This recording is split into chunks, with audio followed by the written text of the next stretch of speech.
Dr. Drew McDonald is a board-certified orthodontic specialist. His orthodontic practice has a strong focus on temporomandibular joint and airway-focused treatment planning, surgically facilitated orthodontic treatment, and providing complex interdisciplinary care for patients.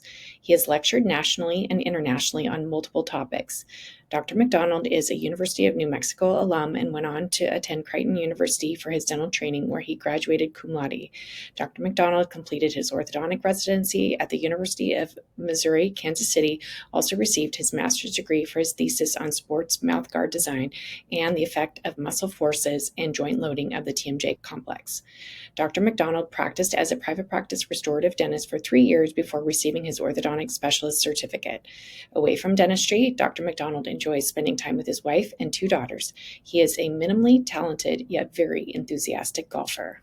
Quick legal disclaimer: all information in this podcast is the opinion of the speakers and not meant to be a substitute for a diagnosis and consultation of a qualified healthcare provider. Okay, so I am so happy to welcome Dr. Drew. So the story I was telling is back last summer, I ended up taking my kiddo to see you. You ended up being the 5th orthodontist that I had taken him to because I was really looking for someone to look at all of the things kind of like I do with airway, TM joints, myofunctional therapy, muscle, sympathetic nervous system involvement. And so I just really love collaborating with you. So tell us a little bit about, what you're passionate about and kind of like the journey that brought you into, kind of the airway TMJ myo world. Yeah, so I'm a board certified orthodontist in Albuquerque, New Mexico. I graduated residency just like every other orthodontist. We know how to move teeth really well.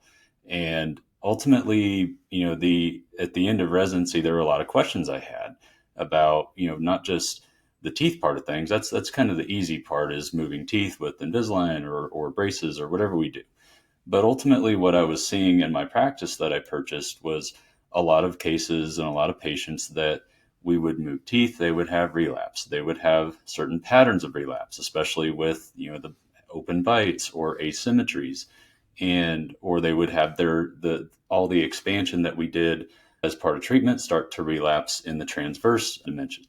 And really, they're at that point in time in our orthodontic knowledge, we weren't really looking at things like the airway and the joints yet. So there were a lot of questions I had as to why are we seeing this type of relapse. We did all the things correct with moving the teeth. We diagnosed based off of the typical orthodontic things like a pano or a 2D ceph.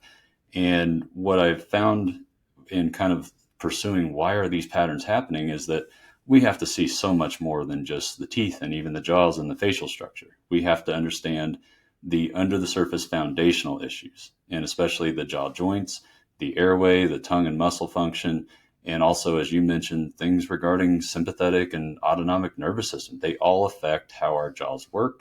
They affect how our teeth are in position. And whenever we're setting up our orthodontic plans, we have to have all of that in mind. And I say this all the time now to patients that, putting teeth together is great, but we need to know where. And the jaw joint condition, the airway condition of the patient, and also, their cervical spine and head posture tells us where do we land this plane, because you can put teeth together in the wrong spot a lot of times and it can accentuate under the surface problems. And so for me, getting into this world came because of seeing relapse and wanting to dig deeper as to how do I prevent this in my practice. And so a lot of the CE and things I pursued were in non-teeth related, or at least in my mind at that moment, things far away from orthodontics, like, pursuing sleep and training in CE that dealt a lot with, how do we help people breathe better? And also, one of the biggest passions I have is jaw joints. That is a huge mystery, especially in orthodontics. And we don't learn a whole lot of that in residency. We don't learn a whole lot of that in dental school, as you've talked about in your previous podcast. And so for me, one of the reasons that you and I even met each other were some of our mutual friends, Dr. Mark Piper, Dr. Jim McKee. They introduced me into a whole world of how these jaw joints create bite issues and how those class 2 overbite patients and open bites and all of that, usually the cause of that is joint related and not just teeth related, or not even just tongue thrust and breathing related. And so back to the whole point of this is that we have to look at so many pieces. And as orthodontists, we have to understand them all and know how they work together to have a plan that's going to work. Right, right. And I feel like there's such a like pushback right now with like bringing in modern imaging, because for me, I feel like we have our clinical exam. It needs to be comprehensive with that patient history. For me, I call it my JPT plus T. So it's like joint history, pain history, previous treatment plus trauma, but also utilizing those tools that we have of cone beam CT and MRI of the joints. And I can't tell you how many times I've gotten pushback from other providers, like, why do you need an MRI? That's, I think I was commenting last night on Band, an app that we use for our bougie study club. I listened to a webinar on demystifying TMD, and the speaker said, you don't need CT, you don't need MRI, just put a pencil between your teeth. And that was what his device was, we know lots about different devices, but basically, not slowing down and getting the diagnosis before you put this appliance in. And just, to me, it's still kind of bananas that, practitioners and colleagues are still afraid to even do CBCT on a growing kiddo. Yeah, I completely agree. And in orthodontics right now, especially, it's a very hot topic with, why do we even need 3D imaging? Why we've always done it this way. Pano and Ceph have been good enough for a long time. And sadly, a lot of very prominent voices in our orthodontic community right now have a big pushback against doing advanced imaging because, really and I think it's just the way we always did it.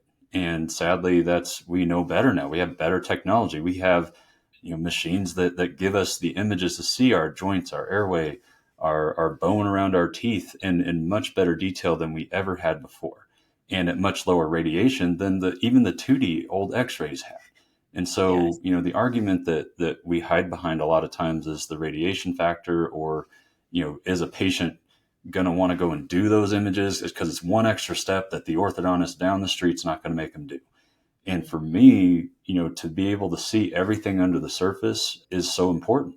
And we get from a 3D X-ray or a CBCT, we are able to see so much more of the total patient. We're not just looking at the teeth. We're not just looking at how jaws relate to each other. We're looking at what's under the surface.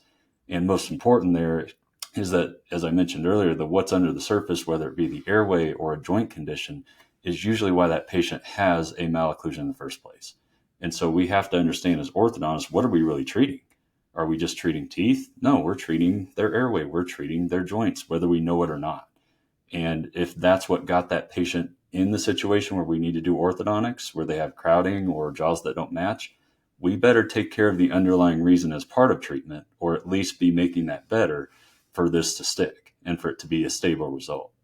So, back to the imaging side in my practice, whenever I do my initial exam, and that, usually involves not taking a 3D x-ray until I know that we need to do treatment.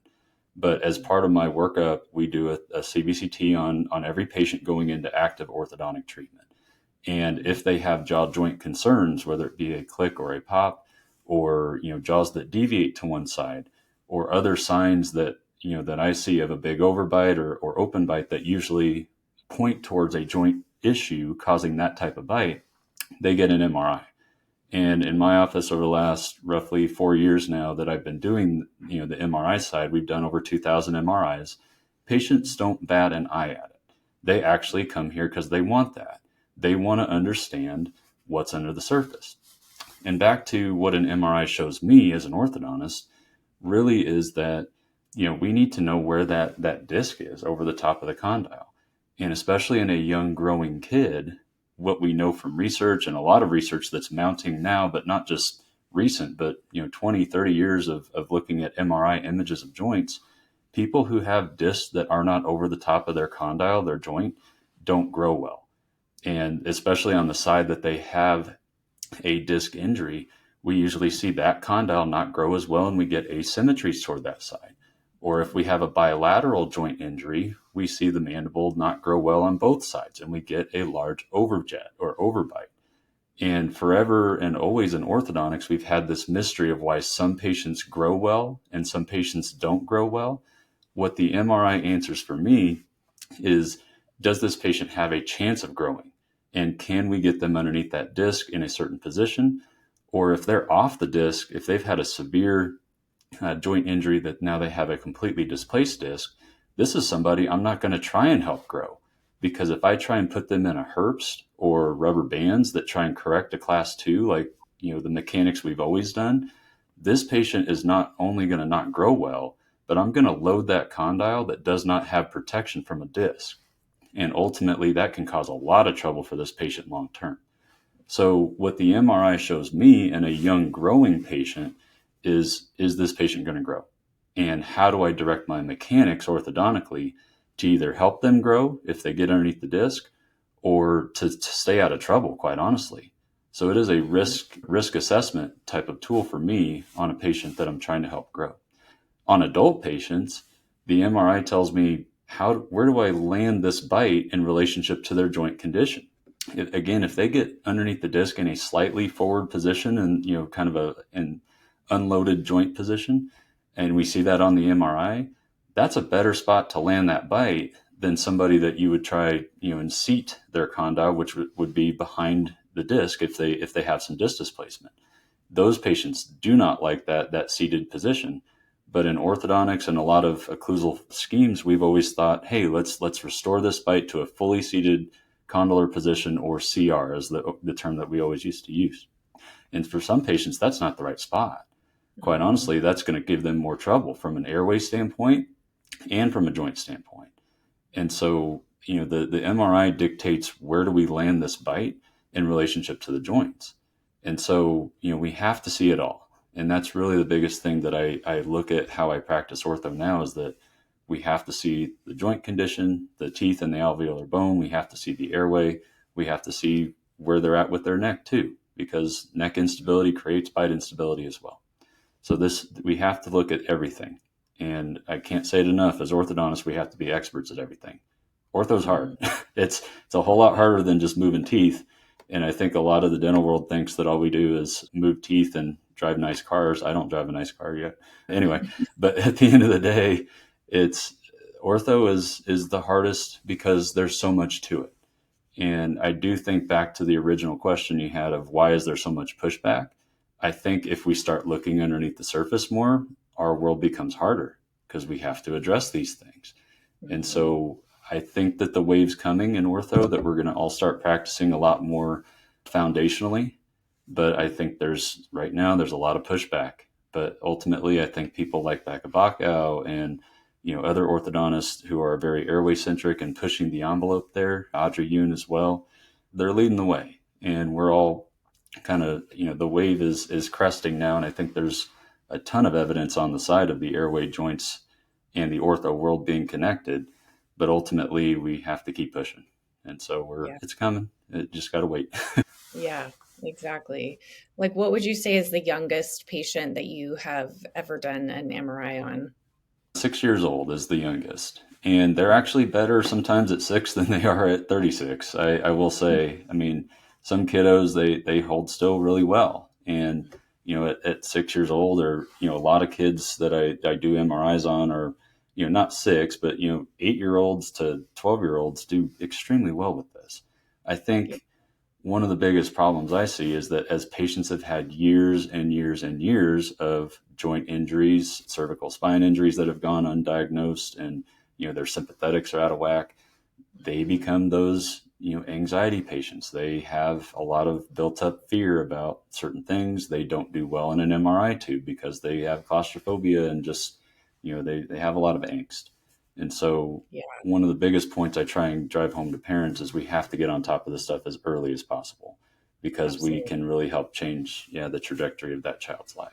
Well, one of the things that I've been working on is onboarding a new MRI center recently. And so I had some of those same feelings of claustrophobia. I've dealt with TMD in my own life with, multiple car accidents, grinding, breaking appliances, trying to manage it conservatively, eventually it'll probably be, beyond that. But, I can tell you that going through the MRI experience with both my son and myself, it is completely doable. And one of the nice things that I feel like you as a leader here in the education space is kind of taking some of those protocols that, Dr. Mark Piper has taken in place, but also, maybe like streamlining them a little bit so that we can really offer that, really important information and, be able to take those images of not just the proton density to see the disc, but also looking at, if there's condylar edema.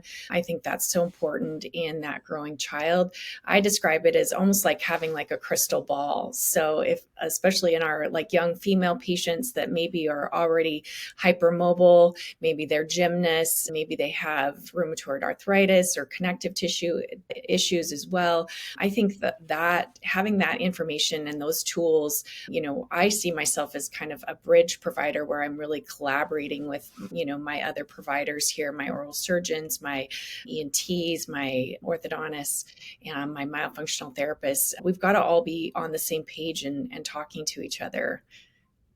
Yeah, and you hit it right on that this is for everybody. Whenever, it's kind of rare, I will say, as an orthodontist, that we take these images. A lot of times, the way I look at it is that, a lot of patients as orthodontic patients have a joint injury before they ever walk in the door. And they're seeing a lot of other providers. I work all the time with myofunctional therapists. I work with cervical spine specialists. I work with, a lot of a bigger group of people than just the dental network that I was introduced to in school. But ultimately, what we see underneath the surface with the airway, with the joints, with all of this, with the imaging, it needs to be part of everyone's treatment plan. For instance, I teach a lot with a myofunctional therapist that's here. And what we talk about is that if this patient has a certain joint condition, like they've got active effusions, they have subcondylar edema, if they have a hot joint, then the myofunctional therapy side of things changes. They're not going to do the same exercises. They're not going to do the same protocol because there are certain things we want to stay away from. And so, back to kind of the crystal ball aspect of things, I think a lot of what we've done in dentistry forever has been go into a situation blind. And we go in and say, this should work for most people. And then when it doesn't, we go, why didn't that work? What I did everything I thought was right.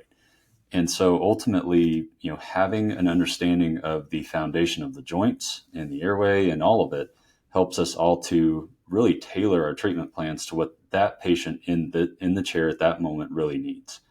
And, again, it keeps us all out of trouble. So the MRI, the imaging is something that, you show the patient understands and starts to own their own anatomy, own their own condition. And they go, okay, I'm going to seek whatever I need to do to address this. And so you start to have patients that really buy into their treatment. They go for bigger treatment than you ever would have thought that they would go for.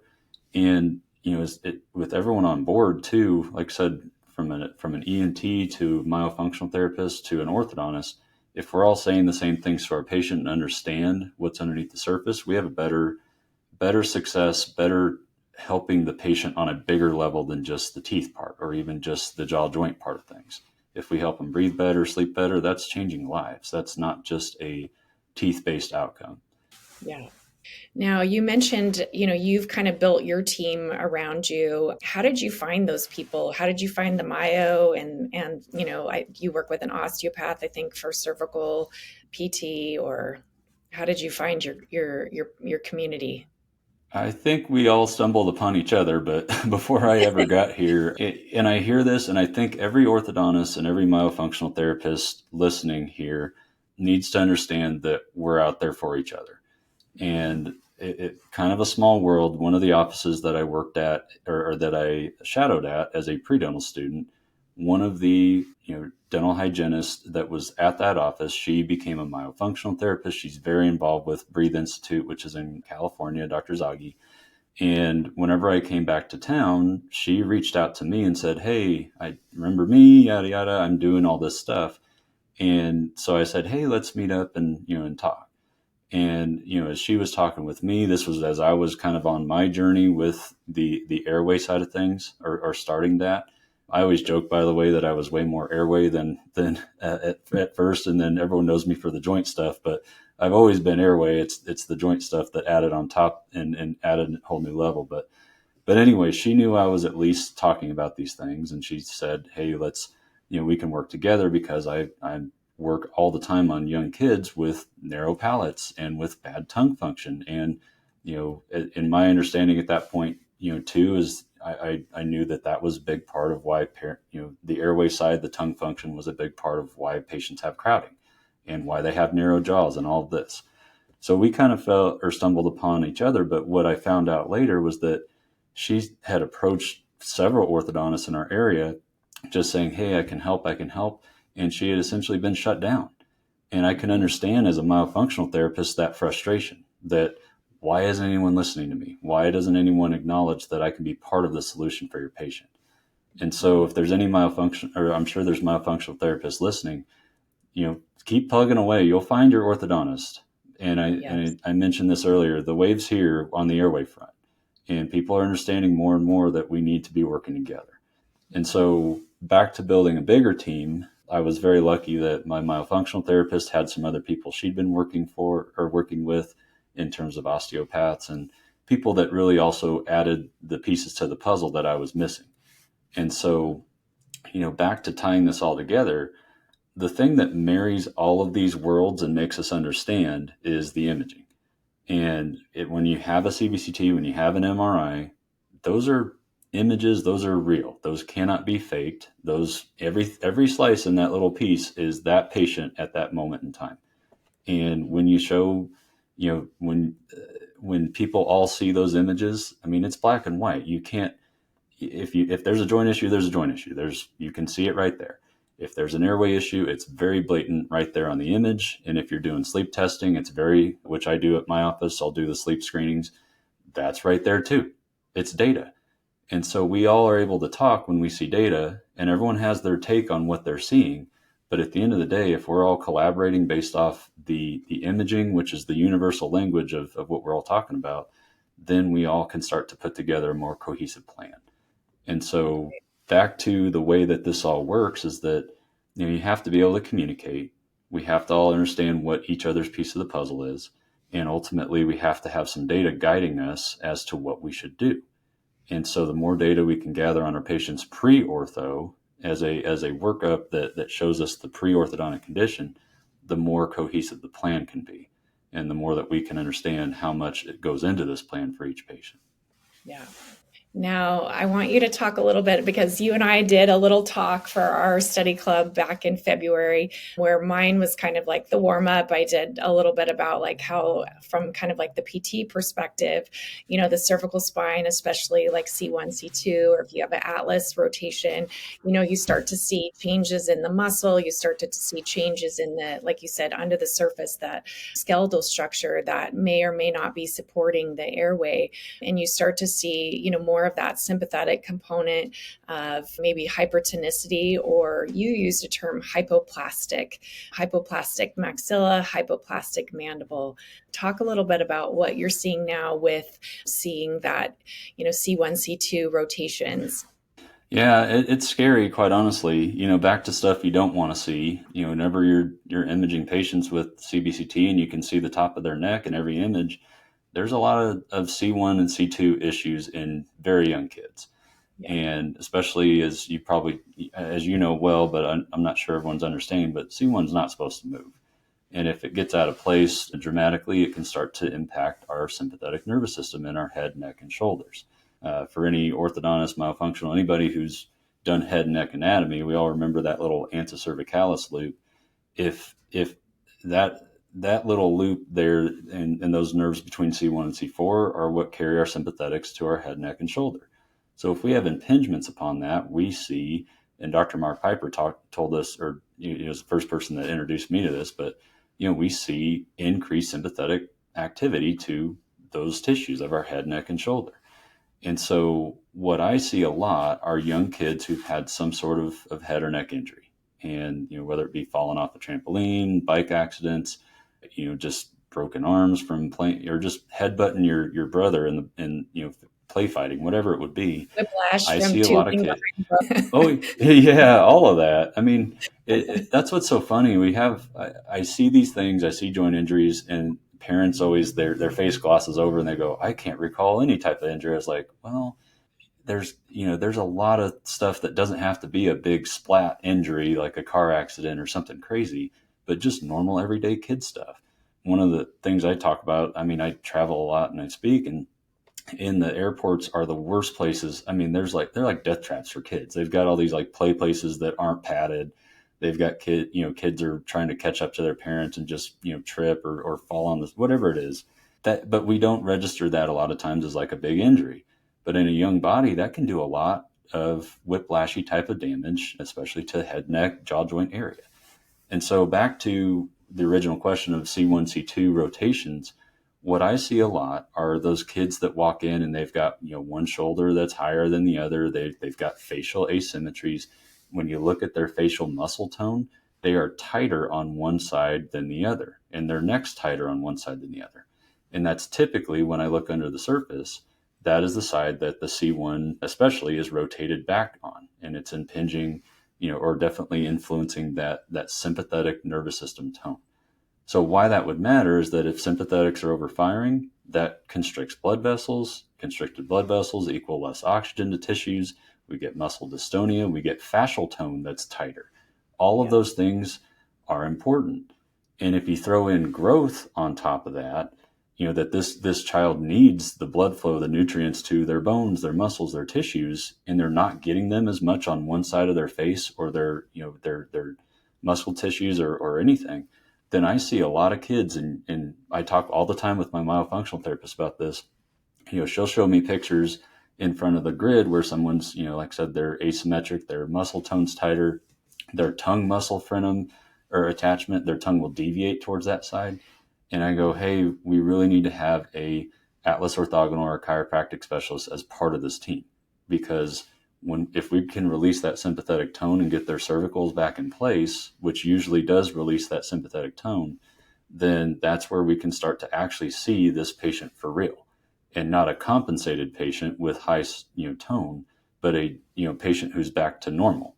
And that's where we need to be supporting them is making their teeth and jaws fit in a spot where their sympathetics aren't out of whack, where their muscle tone and everything is in a much better balanced position.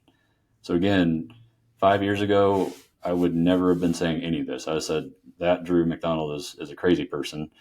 Now, with seeing it over and over again on images and seeing how it presents at the surface with muscle, facial growth imbalances and all of that, it's frightening. And I'd say 75 to 90% of my patients get some sort of chiropractic referral after I do their diagnosis, whether they're 6 years old or 60 years old. And so it's a different way to practice, but I see it too much now. Well, and I think the PT part of me really loves, I was trained in a lot of like neuromuscular re-energy, re-education, joint mobilization more than like manipulation. Also like reinforcing, what you've done with postural re-education and strengthening muscles. And I think that's where our PTs can really come in and shine. I think that they don't get a lot of training in TMD in school, but they're eager to learn. And so I think, one of the things that I want to, kind of manifest for the future is these, an educational center where we're training PTs and dentists to work together better. Dentists don't really want to touch the neck. They don't want to really palpate muscles. PTs may not have our understanding of how to read or interpret imaging, and we can really help each other. Yeah, absolutely. Like I said, you hit it right on. This is all of us, and for whatever reasons, we've all delineated like you're in charge of this part, you're in charge of this part. Yeah. Well, patients don't work that way, as you know. It's everything's connected, and the better our understanding of how connected things are, the better chance we have of working together to have a more stable result. And the analogy I use all the time with patients is that if we just focus on one fire and put that out, whether it be joints or the airway side, but if we ignore all the other fires burning, we're not going to have any success. We're going to get overwhelmed by all the other stuff that's fighting our success. Again, I know sadly in ortho, As we've learned more about airway, a lot of treatment is getting directed to airway, which is great. I'm very happy about that. But we can't look at airway without looking at joints. We can't look at airway without looking at sympathetics. We can't look at airway without looking at head and neck posture or neck issues, all of it. So a lot of times we sadly put things in silos and say, we treated the airway, we should be great. No, like if you treat the airway, you treat the airway. You didn't necessarily take care of that joint issue that's over here too. And so an instance I see all the time is that we have a joint injury, usually early in life or later, and it creates a recessive mandible.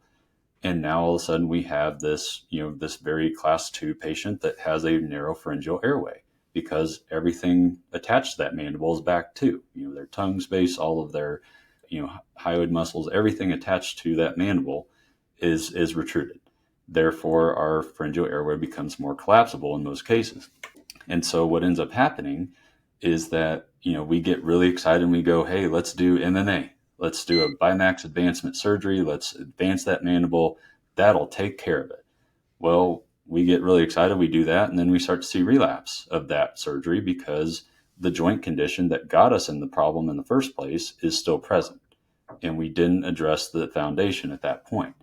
That is 100% the case, multiple cases of that got me into looking at joints. Back to my story, the practice that I purchased, and for the first 3 years of how I practiced, we were, my partner and I, and then eventually me, 30 to 40, sometimes 50 orthodontic cases a year. We were crushing that. We referred patients all the time for orthodontic surgery. I do a lot of surgery still. I had jaw surgery myself. But sadly, years of that and the years before I ever bought the practice, you see a lot of patients that went through all of what surgery entails. They had, jaw, all the recovery, everything else. And then you start to see certain patients relapse. And we at that point, in my mind, we didn't have a very good answer, which is, it's just idiopathic resorption. It's idiopathic condylar resorption. It's idiopathic, which means we don't know. It's just happening. That's not a good answer. So that's what led me to, my good friend David Manzanares, who's a dentist here. He's actually the second vice president for the ADA now, but he invited me to Mark Piper and Jim McKee's course and said, hey, I think you might have some answers here if you kind of, come with me and at least hear me out. And at that point, I was going, all right, at least I'm going to go. I'm tired of having questions. If I take anything away from this, it's how to maybe look at joints a little bit better. Well, what I didn't expect was it would change the entire way I practice, which Mark Piper and Jim basically uprooted the entire ortho education I ever had and taught me that, again, I never thought that joints were part of ortho patients. And now I think that they're part of almost every ortho patient that I see. There is a joint problem underneath the malocclusion on almost every single class 2 patient or asymmetric patient or open bite, which is 90% of every orthodontic patient that walks into an orthodontic office. If any orthos out there are listening and they see a bunch of class 1 patients, I'm jealous. I'm moving exactly where you are because I don't see any class 1 patients at all. So anyway, the story of how I got here is from my failures.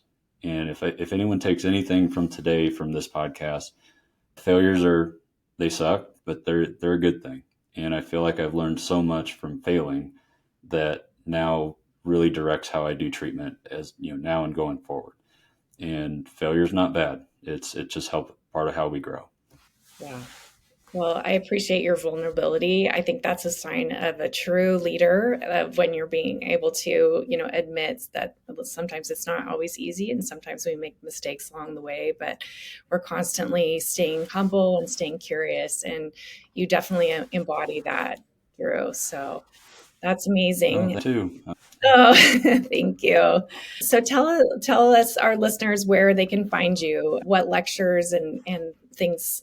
Like, do you have, obviously, if you're interested in the Chicago Study Club, it's a great group for a restorativist that's interested in learning more about joints. But where can people find you?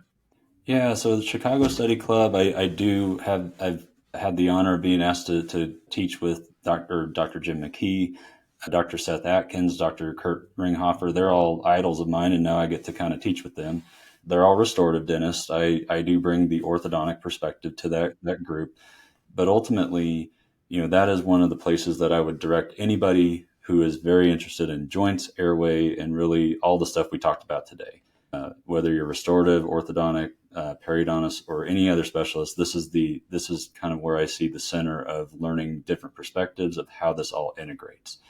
I do a lot of lecturing for Seattle study clubs. If anyone has a club, you can definitely reach out to me because I do a lot of full day programs.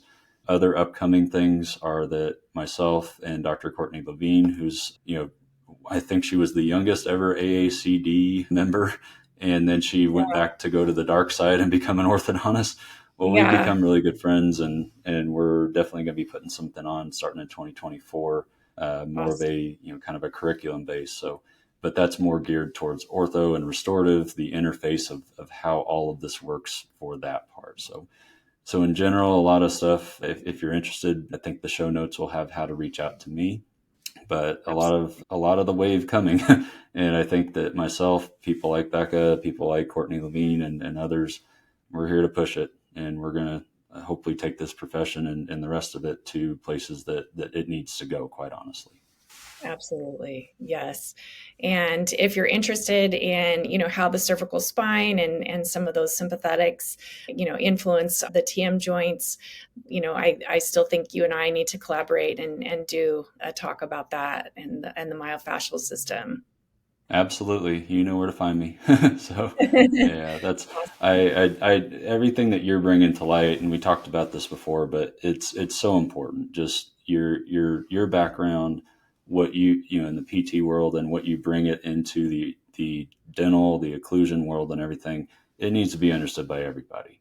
And like I said, myofunctional, dentist, restorative, everybody who's part of this system, head neck area needs to understand what you know. So thank you so much for bringing to light all of your knowledge and helping us to understand that. Well, thank you so much for always supporting me. And TMD Collective, you were the first person that bought one of my courses. So thank you. Just going to Yeah, keep absolutely. plugging away there. Yeah. Well, thank you again for having me on. And like I said, I Yes. look forward to continuing to collaborate as we move forward here.